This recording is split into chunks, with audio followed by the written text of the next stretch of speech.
Welcome back to the channel. So today we're working on getting the rear end in and getting all the link bars in. I've got the bolts run in. I'll show you what that looks like. So we've got it up on jack stands here. We've got the upper bars in. We've got our lower bars with our mounts. Same over there. It's all set up. Our upper bars are in a crappy spot, so it's going to take me a bit to figure out how to mount that.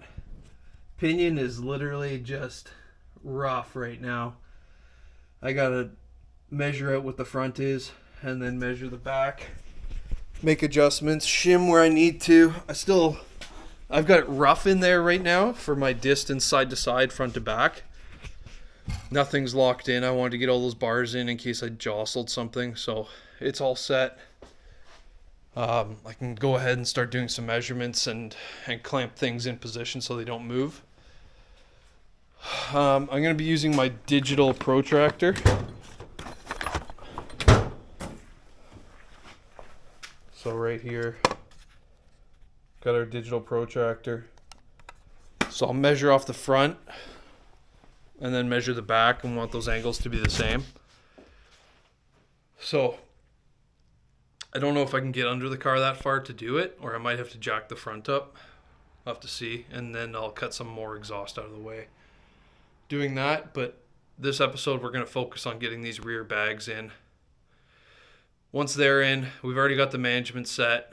Front bags are in. We should be able to drop the car down after that and focus on the tunnel, because we're gonna have to cut this back seat. Actually, we'll be doing that in this video. We'll cut this back seat.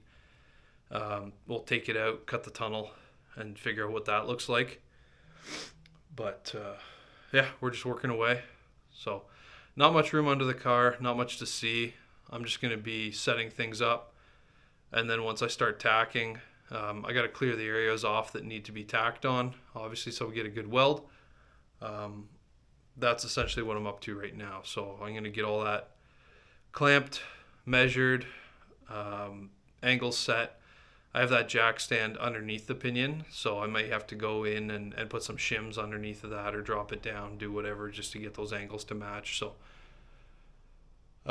once I have some more to show you, I'll bring you guys back under the car, but currently just in the garage, listening away to some podcasts, some Iron Trap Garage on how to grow a YouTube channel nonetheless. So we got all of our brackets in here. I got our bag mounts in. Just got to tear everything out, weld it all up solid. Upper bag, same over here. That's all done. So I got to tear this rear end out and get everything welded up. I've got a plan for rear shocks already, so I'll probably get some shocks on order tomorrow and try and put those in before I pull this rear end out. So I'm just going to go through, run some plumbing for the front, run some electrical with that plumbing, and spend the night doing that so that I'm not wasting any time. Okay, so this is our main wire that we're going to run from the front to the back. This is a secondary wire that's just going to run 4 inches total, probably. Here's our fuse that we got to put in the front. That's going to be remote wire, fuse panel things, fuses in that. That'll be our trigger wire. So that's going to go down there. This will go from pressure switch to solenoid. And we got some bolts and stuff, so I'm gonna set the main, get the hood popped up, figure out a place to mount the fuse. This is the spade style fuse, not the large glass fuses that are a pain to find now unless you have a stereo shop close to you, which I do not. So I'm gonna start running this. I'm running along the frames, along the rockers, keep it up out of the way. And I got to pull the rear seat, so I'll probably run the remote wire with that to get the 12-volt ignition power. Okay, so we got dirt in my mouth. Everything bolted in. Did do the shocks. Got to touch up some paint under here, but our next step is going to be getting this rear end jacked all the way up. Where the brake lines are, I'm not sure if they're going to clear the frame, so I might need to notch the frame. It's the same on both sides. So I got to look at, I'm going to go grab my brake kit and do a tight 90 and a fitting and see if it'll go in there and clear. If not, we're going to have to notch the side of the frame a little bit to clear that brake line. So we'll see what that looks like, and if I need to, that's my next step. So I'm going to go bend up, flare, and bend a super tight 90 and see if we can do some brake lines on this. Alright, that clears. No worries. As soon as it starts to lift, it also comes away from the frame. But there is enough clearance there that there's no way it's going to hit. So I've got both lines run just in there just so I can make sure either side was good. I really want to put the wheels and tires on it, but it'd be a wasted effort only because I have to tear the back seat out, cut the drive shaft tunnel, and remake that. So I don't want to lower the car, put it back on wheels just to lift it up again. So I was just going to end the video there, but we're going to get into this back seat, taking it apart, and start on cutting the floor. I don't want to waste any time, so let's get into trying to get this back seat out.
It wasn't as bad as I thought. I'll show you quick, but this video is made for kids, so we gotta be quick. Yeah, so you saw that. So we're gonna cut that out. I'll put the drive shaft back in the trans and just notch it until we've just cleared and then I can start to work on building it all back up with new sheet metal. But we'll be using the body saw for this to cut all this out. So I'm gonna get into cutting. Drive shaft tunnel is in. We ended up having to unbolt the front seat and come up all the way up underneath. Rebuilt the center brace with 3/16 plate underneath and then sheet metal over top. It's all 18 gauge. And what I did was I taped a 3/8 airline on top of the drive shaft so that when it's all the way down, there's still clearance around the drive shaft. So that's going to be it for this video. The next video, well, we're going to get into put the drive shaft back in. The rear brake lines need to be wrapped up. Rear wheels and tires on. Finish all the plumbing for the air ride, the electrical for the air ride, and the rear seats need to be modified. And then another one will do the front shocks. So we're going to end up cutting out this middle section out of the rear seat. And we'll have to rebuild all of that, all this shape out. Figure out what that looks like and get in. But that's plans for another day. So for this one, that's all. Thanks for following along. Wait for the next one and tell your friends.